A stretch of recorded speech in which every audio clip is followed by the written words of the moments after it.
واشهد ان لا اله الا الله وحده لا شريك له واشهد ان سيدنا مولانا محمدا عبده ورسوله ارسله بالحق بشيرا ونذيرا وداعيا الى الله باذنه وسراجا منيرا اما بعد فاعوذ بالله من الشيطان الرجيم بسم الله الرحمن الرحيم ولا تحسبن الذين قتلوا في سبيل الله امواتا بل احياء عند ربهم يرزقون وقال النبي صلى الله عليه وسلم سيد الشهداء حمزة وقال النبي صلى الله عليه وسلم سيدا شباب اهل الجنة الحسن والحسين اور کما قال صلی اللہ علیہ وسلم۔ میرے محترم بھائیوں، بزرگ دوستو،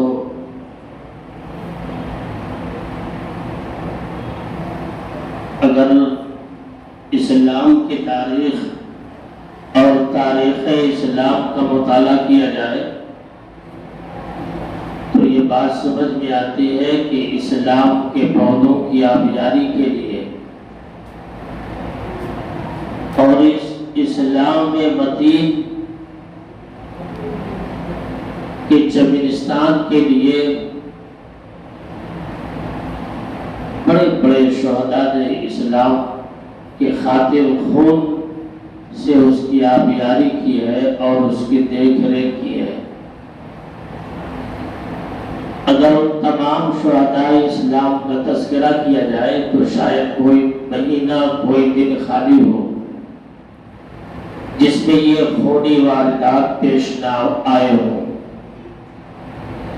لیکن ان شہداء میں بات شہیدوں کا مقام بڑا اونچا ہے، بڑا رتبہ بلند ہے۔ قرآن و حدیث کی روشنی میں شہداء جو بھی ہوں ویسے بھی اس کا مقام بہت بلند ہے۔ اللہ تعالیٰ تو یہ ارشاد فرماتے ہیں وَلَا تَقُولُوا لِمَنْ يُقْتَلُ فِي سَبِيلِ اللَّهِ أَمْوَاتٌ، جو اللہ کی راہ میں مر گئے، شہید ہو گئے، انہیں مردہ نہ کہو، وہ زندہ ہیں، لیکن اس کی کیسی زندگی ہے اس کے شعور اور عقل صحیح اس کا ادراک نہیں کر سکتی ہے۔ اور بعض جگہ ہے فرحین بما آتاہم اللہ من فضلہ، اللہ ان شہداء کو رزق بھی کھلا رہا ہے، خوش ہیں۔ تو جتنے بھی شہید ہیں ہر ایک کا مقام بڑا اونچا ہے، بڑا رتبہ بلند ہے، لیکن بعض ایسے ہیں جس کے مقام اس سے بھی اونچے ہیں، اس سے بھی بڑے ہیں۔ چنانچہ اللہ کے نبی محمد رسول اللہ صلی اللہ علیہ وسلم یہ ارشاد فرماتے ہیں سید الشہداء حمزہ، تمام شہیدوں کا سردار حمزہ، سید الشہداء، شہیدوں میں سب سے بڑا شہید اور جو سرداری ملے گی وہ حمزہ رضی اللہ عنہ کی ہے کہ انہوں نے اسلام کے نام پر اور اپنے بھتیجے کے دین کے لیے جان کی قربانی دی۔ پھر قربانی دینے پر ہی بس نہیں بلکہ قربانی کے بعد بھی آپ کے اعضاء قربانی دیتے رہے۔ ہندہ نے وحشی کے ذریعے سے آپ کی زبان کٹوائے، کان کٹوائے اور اعضائے انسانی کٹوائے اور پھر اس کا غسلہ کیا گیا۔ تو یہ سب بہت بڑی شہادت ہے، اسی لیے مستدرک حاکم کی روایت ہے سید الشہداء حمزہ، یعنی شہیدوں کے سردار حمزہ رضی اللہ۔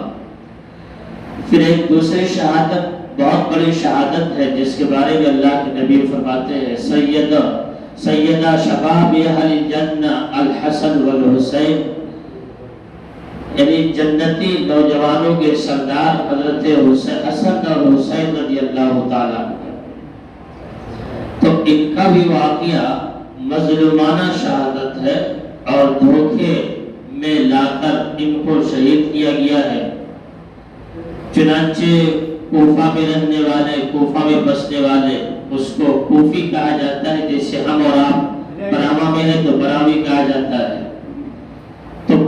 کوفی یہ آج سے نہیں بلکہ حضرت علی رضی اللہ تعالی عنہ کے ساتھ بھی انہوں نے دھوکہ دھڑی کیا. حضرت علی رضی اللہ عنہ کو کھڑا کیا حضرت معاویہ رضی اللہ تعالیٰ عنہ کے مقابلے میں اور شکست دلوائی. پھر ان کے بعد حضرت حسن رضی اللہ تعالیٰ عنہ کو کھڑا کیا اور پھر انہیں بھی معزول کیا اور ان پر بھی ظلم کیا. چنانچہ اسی ظلم کا نتیجہ ہے کہ کوفی اخیر میں حضرت حسین رضی اللہ تعالیٰ عنہ کی شہادت کے در پہ پڑ گئے.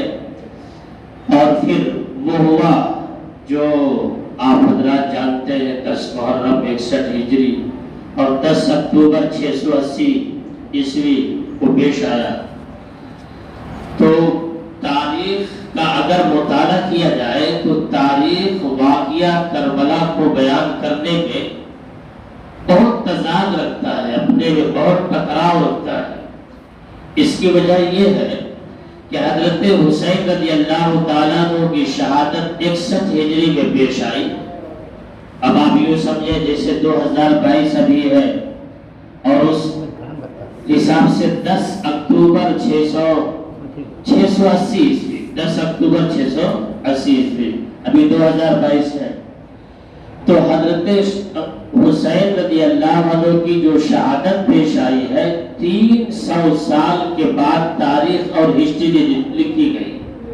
300 سال کے بعد. اسی لیے بعض جگہ پر آپ پڑھیں گے تو حیرت کریں گے کہ لکھنے والوں نے یہاں تک لکھ دیا کہ 10 محرم کو پانی بند کیا گیا اور یہ پانی کے لیے حضرت حسین اور جانثاران حسین پریشان ہو گئے. لیکن اسی کتاب میں یہ بھی لکھا ہوا ہے کہ اس دن خوب موسلادھار بارش ہوئی ہے، خوب موسلادھار بارش ہوئی ہے. تو بہت تضاد ہے، بہت تضاد ہے. حقیقت وہ کچھ اور ہے اور ہم اور عوام جو ہے کچھ اور سمجھ گئے. چنانچہ لکھا ہوا ہے کتابوں میں کہ کوفیوں نے حضرت حسین رضی اللہ تعالیٰ عنہ کو خط لکھا اور خط یہ لکھا، موبائل کا زمانہ نہیں تھا، کہ آپ کوفہ تشریف لے آئیں. آپ کے آنے کے بعد نہ یہ کہ ہم خون علی کا بدلہ چکائیں گے بلکہ ہم علی رضی اللہ تعالیٰ عنہ کے خون کا بھی بدلہ لیں گے اور ساتھ ساتھ اسلام کی سربراہی اور اسلامی سلطنت کے سردار آپ کو بنائیں گے. آپ کوفہ چلے آئیے اور آنے کے بعد یہاں ہم بدلہ بھی لیں گے اور ساتھ ساتھ آپ کو ہم سردار بھی بنائیں گے. امام المحدثین حضرت شاہ عبدالعزیز رحمۃ اللہ علیہ لکھا ہے کہ کوفیوں نے تقریباً 12,000 خط لکھے. کتنے؟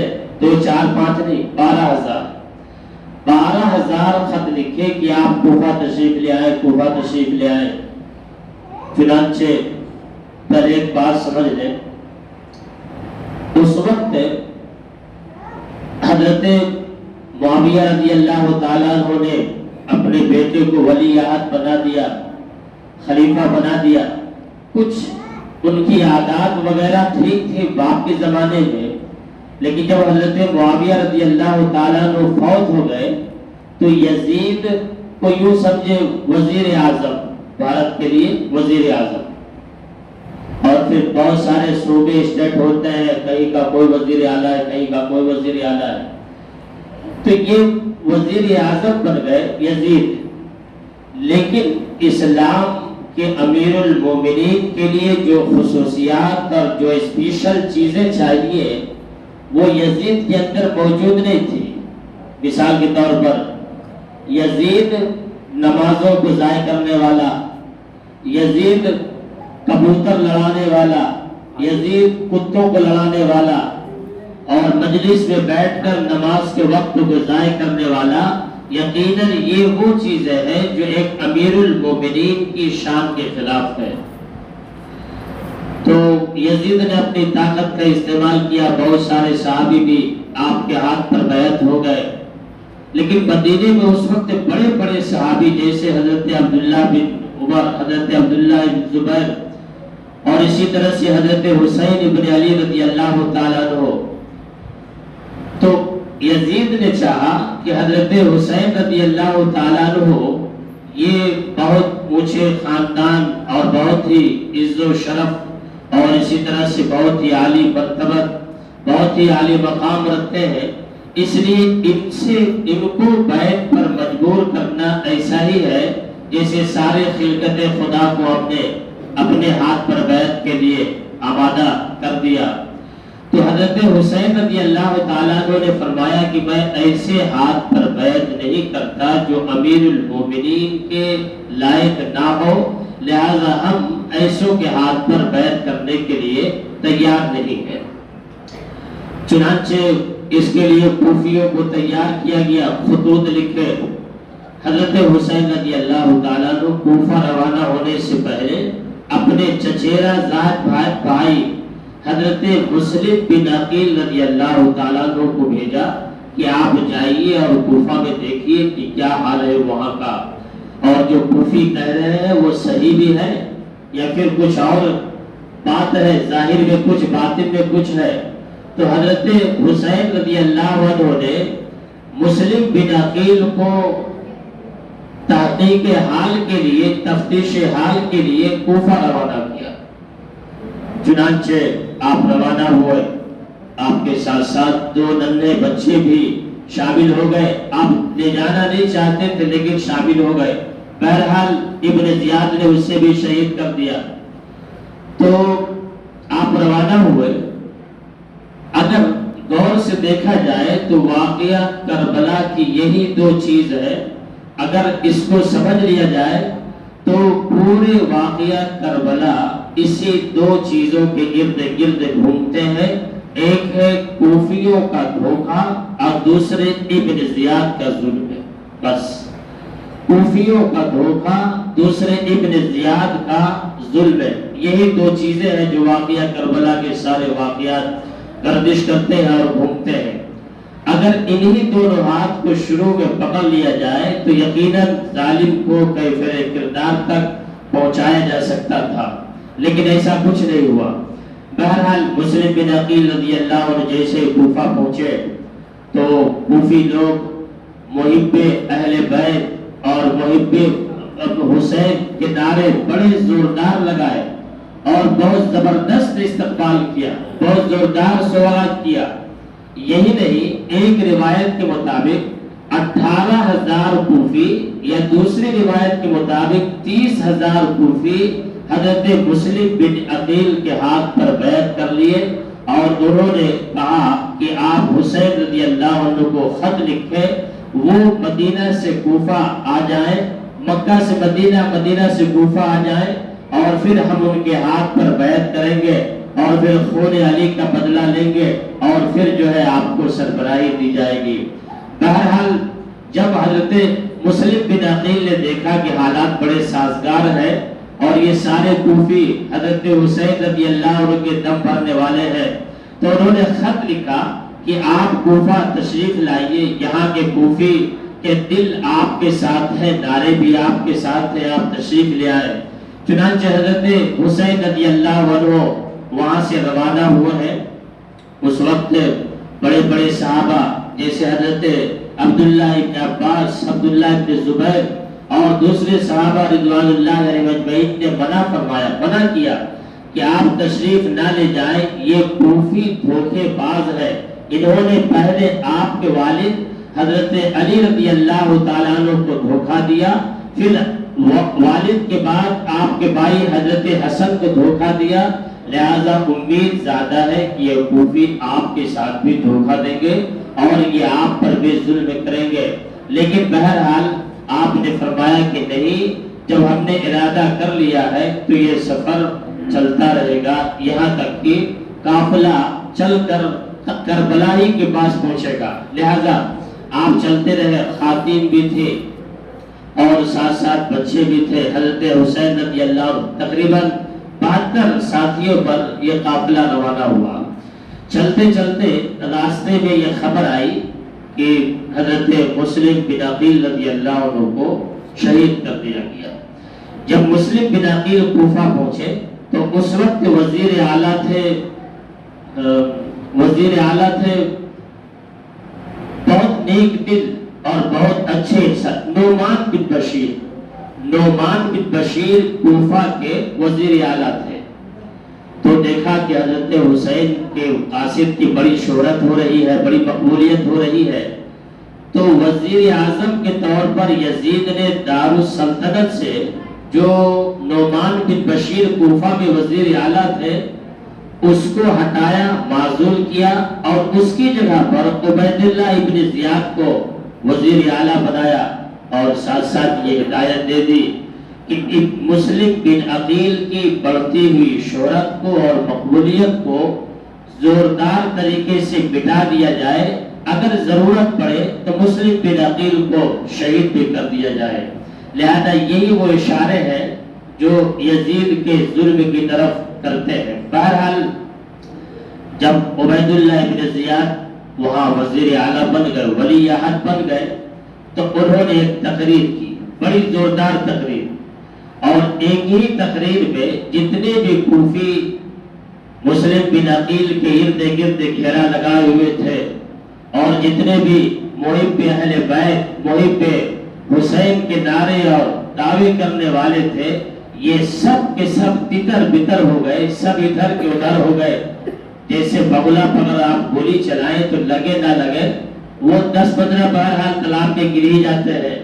تو عبید اللہ ابن زیاد نے جیسے ہی تقریر کی تو جتنے کوفی حضرت حسین رضی اللہ عنہ کے دم بھرنے والے تھے، سب کے سب کو نہ پکڑ لیا، اور سب کے سب جو ہے گھر میں گھس گئے، اور حضرت مسلم بن عقیل رضی اللہ عنہ تنہا کوفہ میں رہ گئے۔ ایک سچے صحابی تھے جن کا نام ہے ہانی ابن عروہ، اس کے یہاں حضرت مسلم بن عقیل رضی اللہ عنہ کو پناہ ملی۔ بعد میں جب ابن زیاد کو خبر ہوئی تو اس نے ہانی بن عروہ کو بھی جو ہے قتل کر دیا، اور اسی طرح سے مسلم بن عقیل کو بھی شہید کر دیا، ان کے ساتھ 2 بچے تھے ان کو بھی شہید کر دیا۔ تو ادھر تو حضرت حسین رضی اللہ عنہ کا سفر شروع تھا، چلتے چلتے جب مقام صفحہ پہ پہنچے تو آپ نے فرمایا، اور ملاقات ہوئی ایک فوجی جنرل عمر بن سعد بن ابی وقاص رضی اللہ تعالی، یہ ابن وقاص رضی اللہ صحابی ہے، بڑے صحابی ہیں۔ عمر بن سعد بن ابی وقاص، یہ عمر صحابی نہیں ہے۔ تو اس کی ملاقات ہو گئی حضرت حسین رضی اللہ تعالیٰ عنہ سے، انہوں نے ان کو گھیرنا چاہا۔ آپ نے فرمایا کہ میں یہاں پر خود نہیں آیا ہوں بلکہ کوفیوں کے بلانے پر یہاں پر آیا ہوں۔ لہذا انہوں نے عمر بن سعد سے بات کی، رات میں بات کی کہ آپ جا کر یزید سے بات کریں اور ان کے سامنے 3 تجویزوں کو پیش کریں۔ چنانچہ قریب 7 محرم کو جو ہے پانی بند کیا گیا، لیکن حضرت عباس علمبردار بڑی طاقت کے ساتھ بہرحال 10-20 مشکیزیں لے آئے۔ پھر جب قافلہ وہاں سے آگے بڑھا تو ایک جگہ پہنچے، حضرت حسین رضی اللہ عنہ پوچھا کہ یہ کون سی جگہ ہے؟ تو انہوں نے کہا یہ کربلا ہے۔ تو آپ نے فرمایا کربو بلا مصیبت، کرب آزمائش پریشانی۔ چنانچہ وہاں خیمے لگائے گئے، مستورات تمام کے تمام۔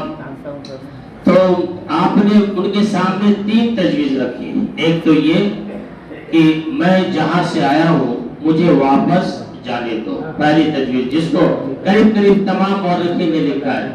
ایک یہ کہ میں جہاں سے آیا ہوں مجھے جانے دو۔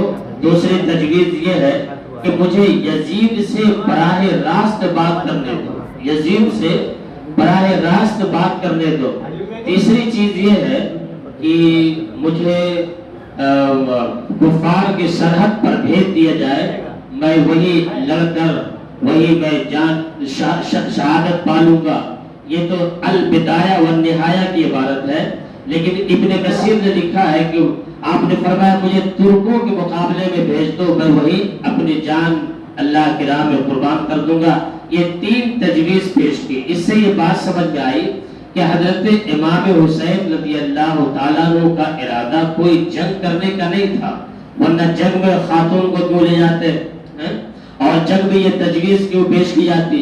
تو قریب قریب یہ بات بننے کو تھی، لیکن درمیان میں ابن زیاد نے بات کو جو ہے ٹال دیا اور کہا کہ بس موقع غنیمت ہے، حسین ابن علی بیعت کے لیے، امیر المومنین کی بیعت کے لیے تیار بھی نہیں ہے، لہذا یہ نرگے میں پھنس چکے ہیں، اب ان کی کوئی بھی بات وہاں تک پہنچنی نہیں چاہیے، لہذا ان سے اب جنگ ہی کرنی چاہیے۔ لہذا تاریخ مختصر میں عرض کر رہا ہوں آپ کے سامنے، 9 محرم عشاء کے بعد لڑائی شروع ہونے کی امید تھی، لیکن بہرحال لڑائی پھر ختم ہو گئی۔